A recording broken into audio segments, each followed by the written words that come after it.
start, let's talk about our disclaimer because this is such a specialized area of the tax code and the tax law that we want to make sure that we, on the underwriting end, Tommy and Group, they don't want to be giving out FIRPTA advice. You as a realtor definitely don't want to be giving out FIRPTA advice. We screw it up, we're going to be in trouble. So I will say this probably about 40 times throughout this presentation. You'll be like, please stop, but it is so important that if you have a FIRPTA transaction, buyer or seller, whatever side, you want to get your party to a FIRPTA professional so they understand the implications, they understand what they need to do.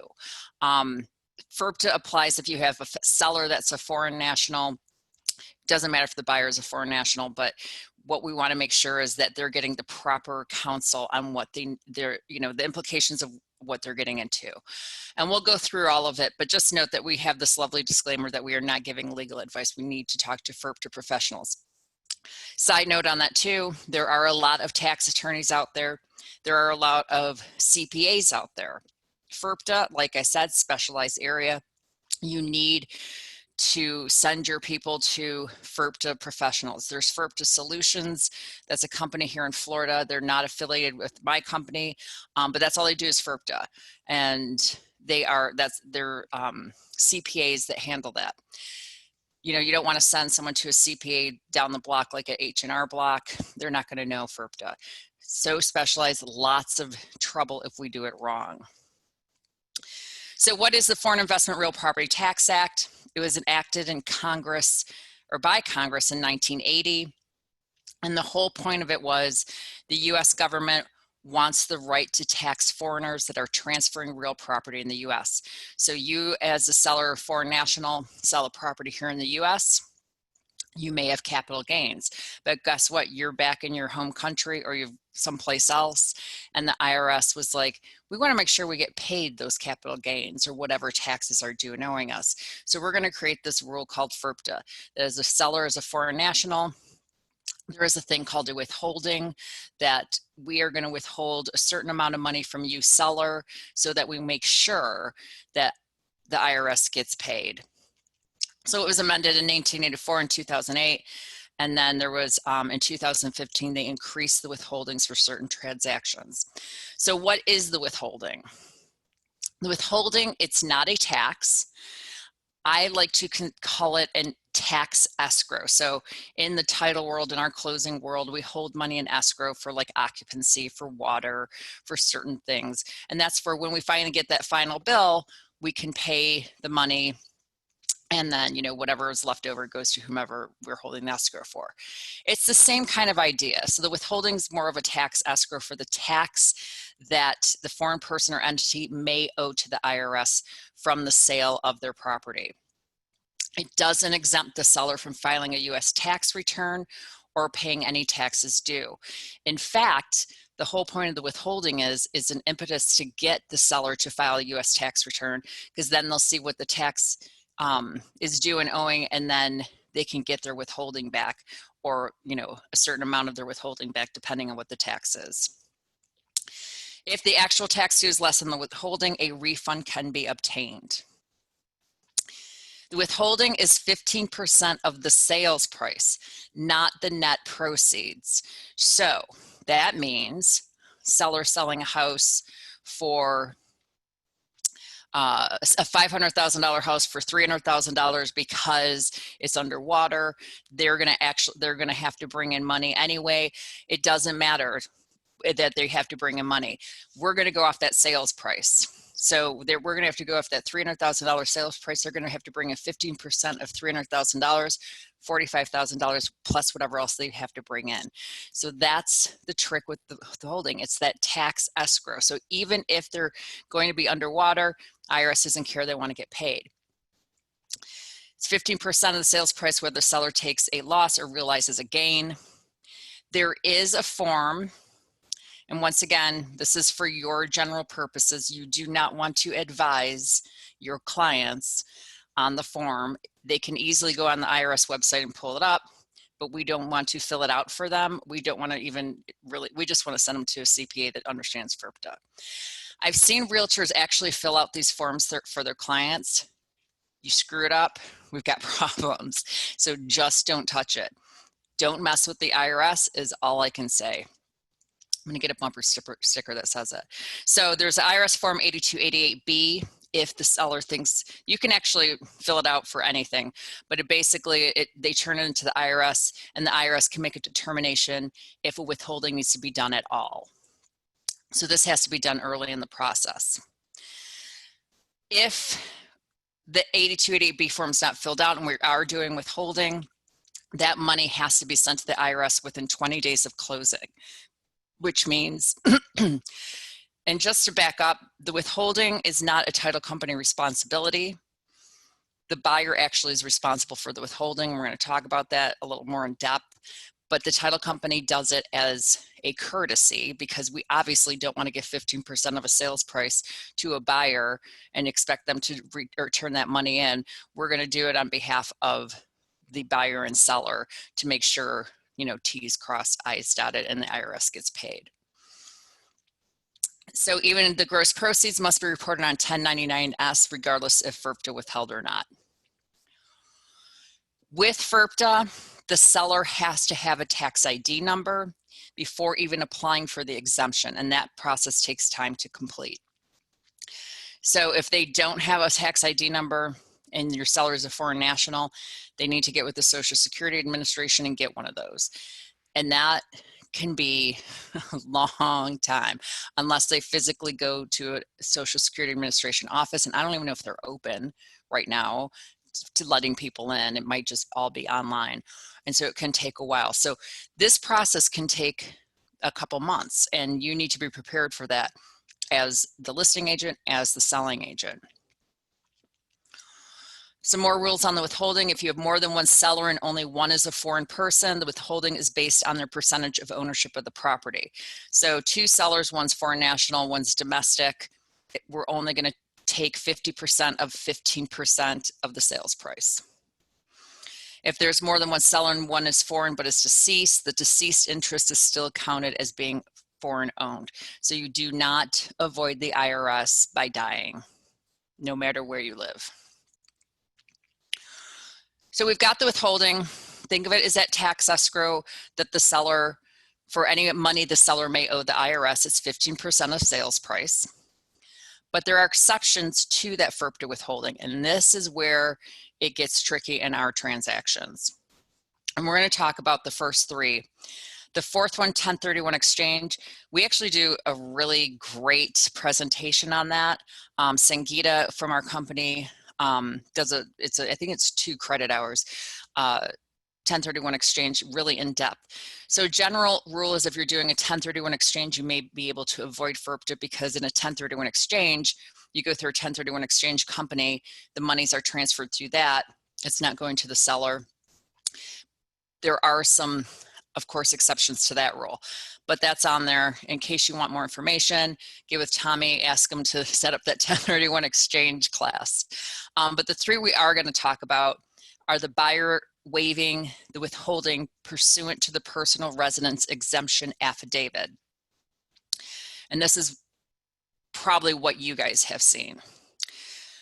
Second one is the IRS issues a withholding certificate, which eliminates or reduces the withholding amount.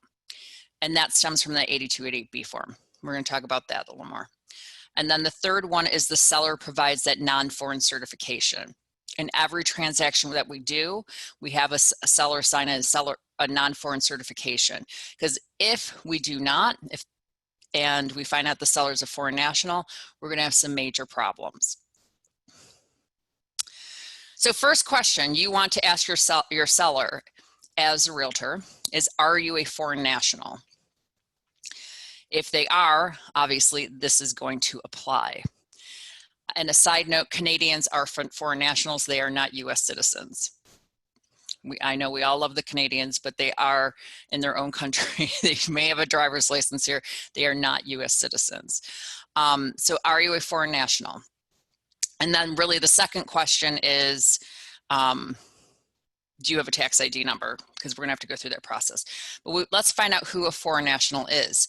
Per FIRPTA, it's any person other than a United States person. So who are those people? A non-resident alien individual, even with a tax ID number. So they can't live here. You've got foreign corporations that have not elected to be treated as domestic corporations. So if you are a foreign corporation, you can go through some certain things with the IRS and be recognized as a domestic corporation for certain purposes. There's paperwork that's involved with that, but as long as they're a foreign corporation that's not elected to be treated as a domestic, they're a foreign national.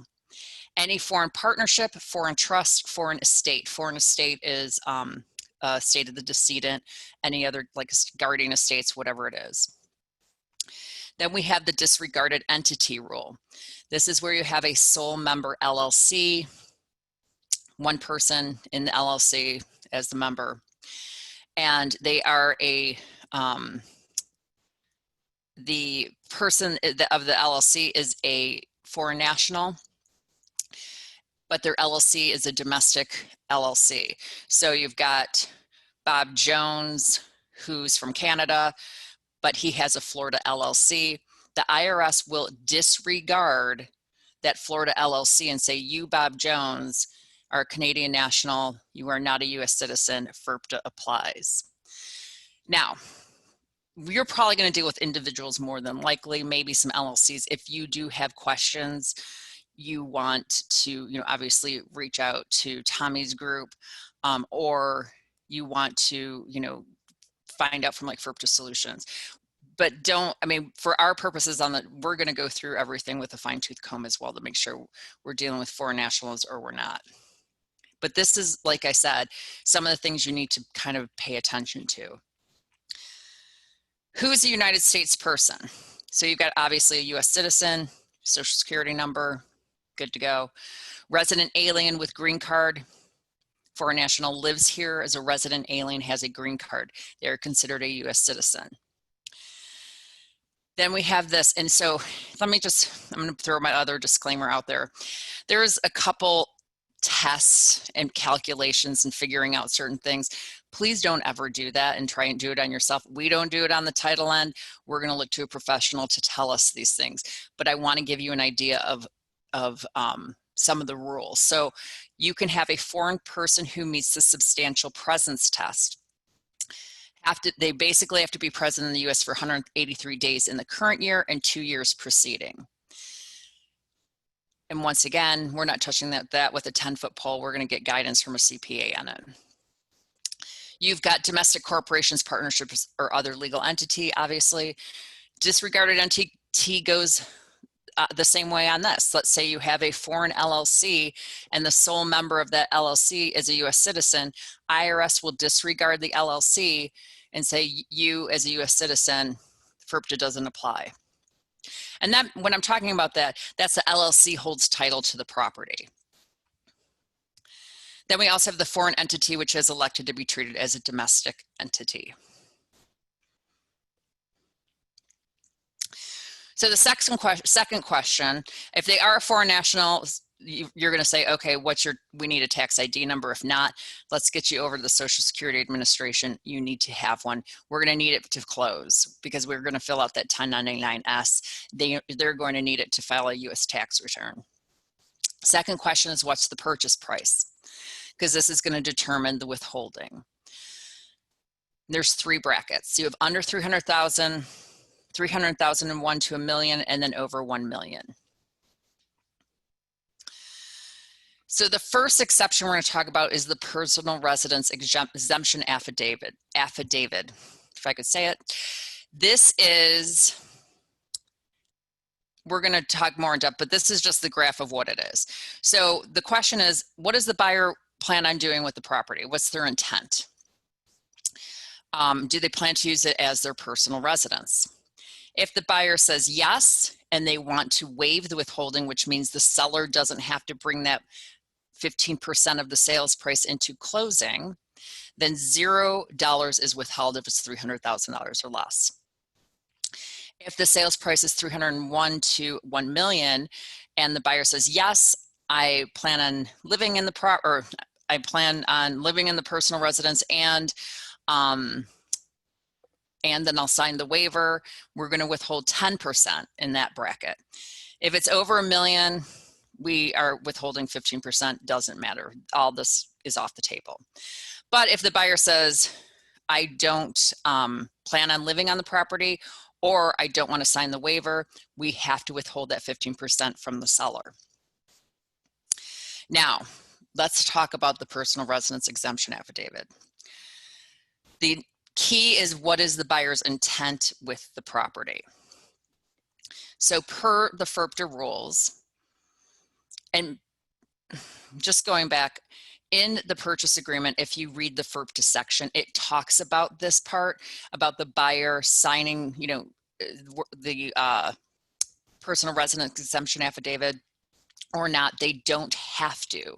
This is not, you know, if they're going to live in the property, they have to sign it. They do not have to sign this document. And I know a lot of times on the MLS, you'll see sellers of foreign national wants buyer to sign the personal residence exemption affidavit. And so that's all part of the contract negotiation. But buyer by law doesn't have to sign it. Obviously, if they agreed to sign it, they're going to sign it. So this is what happens. And this is why it's so important, if you are the selling agent and your buyer is buying from a foreign national, like, yeah, no problem, I'll sign this document, that you get them to a FIRPTA professional so they can understand these implications, because they're huge. So the rule is, buyer or a member of their family has to be immediate, can't be cousins, nieces, nephews, all that. Can be parents or kids. Will occupy as a personal residence for the required period of time as stated in the personal residence exemption affidavit signed at closing. Now this is where it gets wacky and everyone's like, this makes no sense. And I suggest, you know, calling the IRS and asking them why they do it this way. But this is how they have it set up. The rule is, the buyer or the family member must live in the property for at least 50% of the number of days the property is used by any person during each of the first two 12-month periods following the date of transfer. So if you have seen a personal residence exemption affidavit, it'll say, I, buyer, plan on living the first 12 months. I'll plan on living there for 6 months. Second 12 months, I plan on living there for 3 months. Okay, this rule says the buyer only has to live there 50% of the number of days the property is used. So if they put 6 months, they only have to have used it 3 months in the first year. If they put 3 months that second year, they only have to use it 1.5.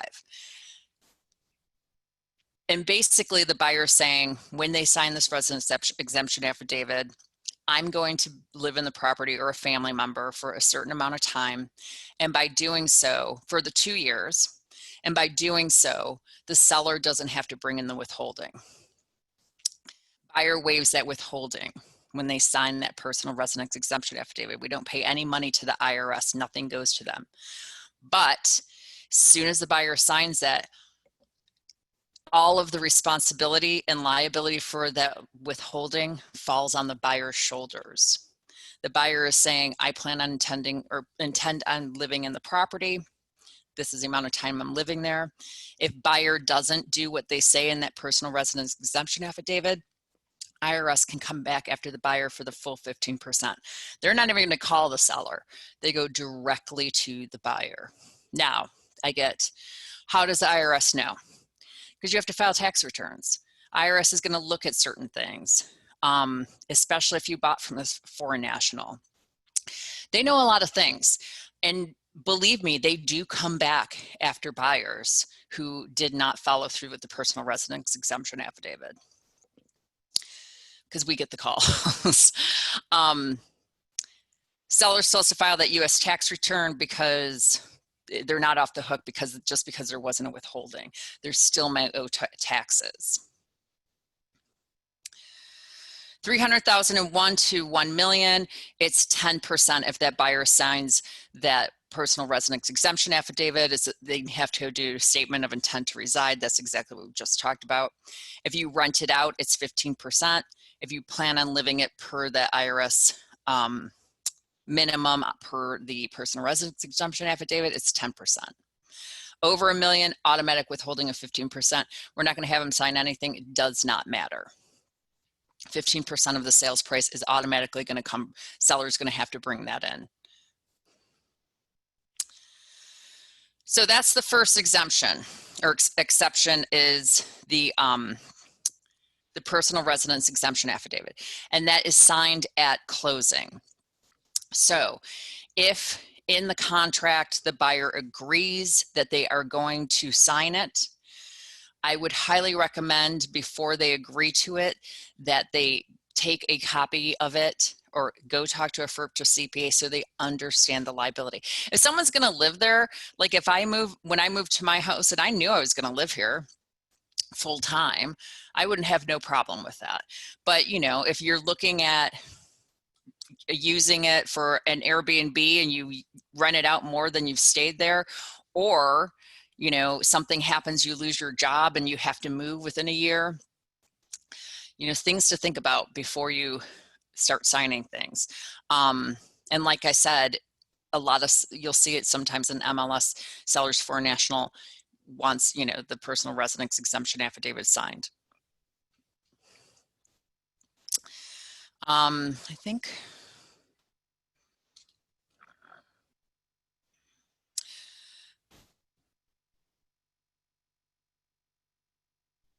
okay, good question. So what happens when buyer buys a property as a second home from a foreign national under 300,000, let's say for 3 months during winter? Does buyer only need to live 45 days? So that's sort of the loaded question, because they actually have to fill, if they're going to sign that personal residence exemption affidavit, it's going to have to be a 2-year period. And technically, yes, it's only, if they put 3 months that first year, they only have to be there 45 days. And they're going to have to prove it. So the withholding certificate. So this is a second exception. And this goes back to that 8288B form on the IRS. So the IRS will issue a withholding certificate to the foreign seller. And on the withholding certificate, they'll say, seller, you owe this amount in taxes or you owe $0. It starts with that 8288B form that gets filled out early in the process. And then it can be done regardless of sales price. It can be done whether the seller thinks they owe anything. And really, this is where, once again, you as a realtor don't want to advise anybody, but in getting them over to a FIRPTA professional, because a FIRPTA professional is going to be like, let's fill this out anyway to see what your actual taxes are going to be. And because then we don't have to do that withholding. Because think about it, $300,000, 15%, you have to bring, even $1 million, 15% you have to bring in. If you get that 8280B and we get a withholding certificate that says they only owe, and this happens, they're like, you only owe $3,000 as opposed to $150,000, makes a big difference. So we want to encourage sellers, and most sellers that are foreign nationals, because they've done a bunch of buy sells anyway, are used to it. They already have probably filled out this form, and it can be done, you know, when they're listing the property. It can be done even prior. They just need to talk to a tax professional. Oops, switch. So the withholding certificate, because it is a form that gets sent to the IRS, can take about 90 to 120 days. Right now with COVID, you know, IRS is obviously dealing with a lot of things. Taxes were just filed July 15th or the end date. So it may take longer. They may have reduced hours. They may have reduced staff. Things to consider. So get the ball rolling early with your seller. We want the withholding certificate finalized and filed with the IRS prior to the closing date. And that means the 828B is filed, we're good to go. And the withholding certificate should come at some point. If we don't get it by that 20th day, you know, we have to send the money in. When the IRS sends back the withholding certificate, the funds are released from escrow to the seller. All funds may not be released because remember, withholding is a tax escrow for anything the seller may owe. And just reiterating, the title company is acting as the withholding, as collecting all the paperwork and the money because that's part of the closing transaction. But technically the buyer is the one that's the withholding agent. And it's crazy and screwy, but it's how it is with the IRS. Third one is a non-foreign certification. This is what the seller executes under oath, says they're not a foreign person, they're not a disregarded entity, and they're not a foreign entity that's elected to be a domestic entity. On this one, you have to have a social security number or your tax ID number. So if you don't have a SOCH, more than likely you're a foreign national. With the non-foreign certification, and this is a huge thing, it's one of the documents, like I said, you sign at closing, but if you lie on it, you can go to jail. I mean, that's how serious this non-foreign certification is. Buyer can rely on it if the seller's like, yes, I'm a foreign national, unless they know otherwise, unless they know it's false or their seller or they receive info that it is false. The buyer is the statutory withholding agent for FIRPTA, not the title company, closing agent, attorney. So with that, the buyer is going to be on the hook for anything that gets screwed up. If the non-foreign certification is false, they're going to go to the buyer. Of course, if the buyer knew about it, problems. If buyer didn't know about, he's probably off the hook. There's no provisions in the rules for the buyer to assign or transfer the responsibility to anyone else. The buyer with the non-foreign certification has to hold it until the end of the 5th year after the taxable year in which the transaction occurs and make it available to the IRS upon request. So when they get their closing package, they need to hold on to that for at least 6 years in case the IRS comes back and says, we want to see that non-foreign certification. This is the only time with the non-foreign certification holding can the buyer use a qualified substitute to hold it for them, and that would be the title company. And most title companies, you know, we scan all of the documents, or it's all online anyway, so we have them there for 7-10 years as it is.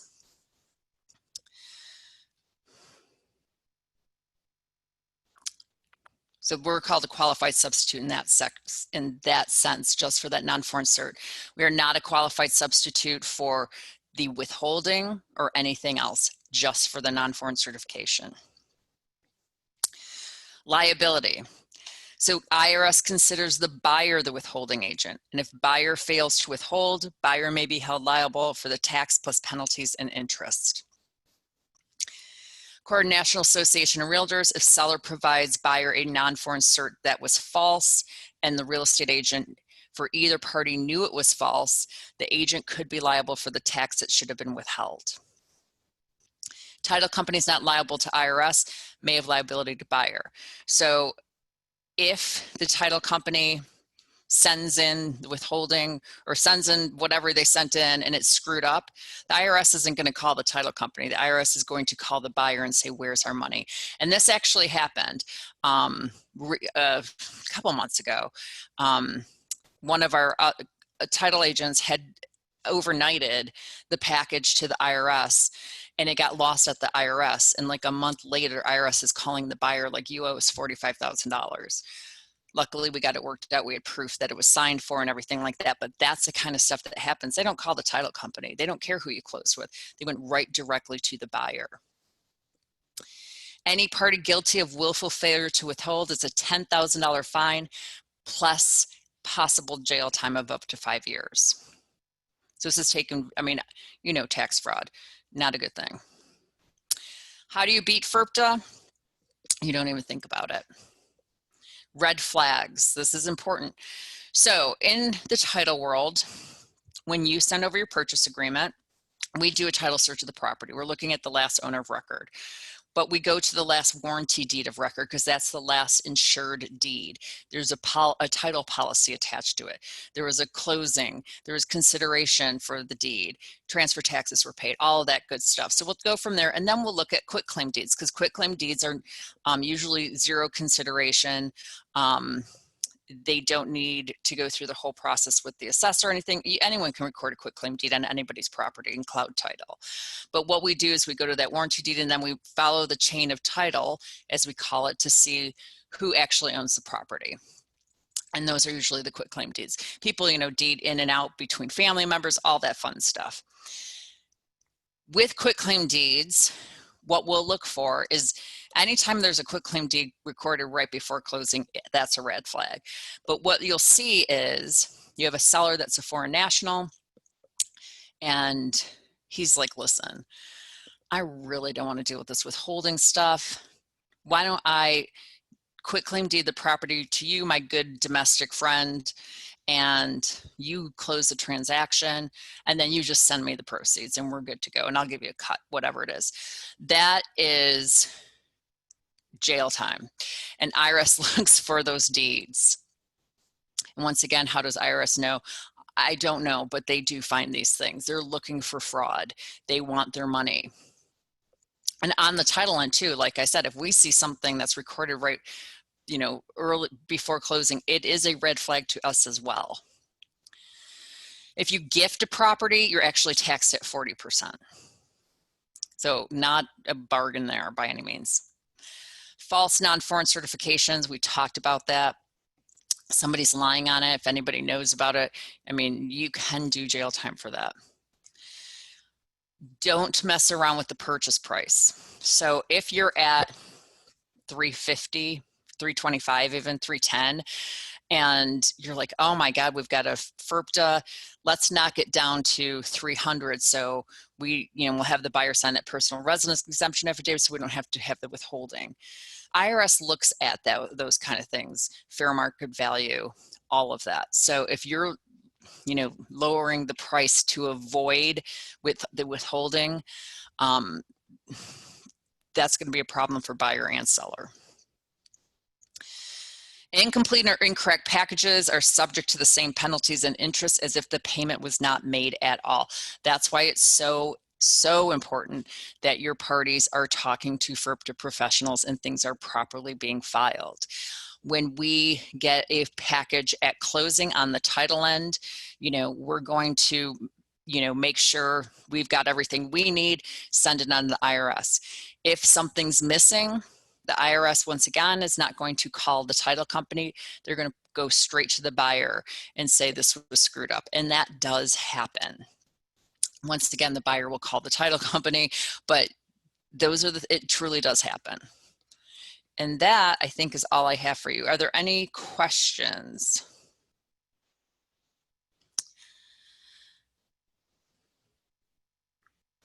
Same scenario, but at the time of closing, the property is rented until 6 months after the closing. It all depends on what's filled out on that personal residence exemption affidavit. So my best suggestion for you is, if this is something you're thinking of doing, you go talk to a FIRPTA tax professional, because you don't want to screw it up by missing a day, and then you're on the hook for that withholding. You, as a realtor, also do not want to advise anyone how to fill that form out. You are opening yourself up to liability.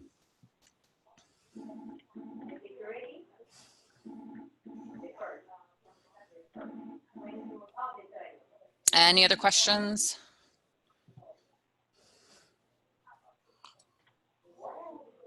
All right, thanks so much, Karen.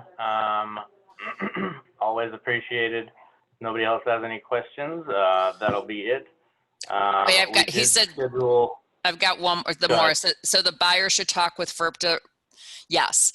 You want your buyer who's buying from a seller that's a foreign national to go talk to a FIRPTA tax professional and say, I'm doing this. This is what I want to do with the property. How should I fill out this form? Should I fill it out? They need to get that from them. You, as a realtor, do not ever give that advice. You can direct them to somebody. And Tommy, you probably have a list of people you guys use for FIRPTA. So, I mean, you want to do that at the very least. You do not want to give any advice. This like is your general overview of FIRPTA and like the sort of the major liability that comes with it. Thank you. Okay, I'm done. Go ahead.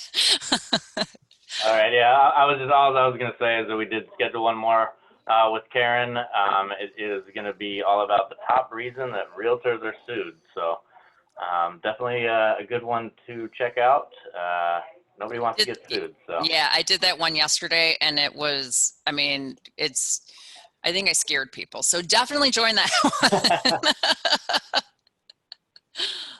All right. Well, thanks so much again, Karen.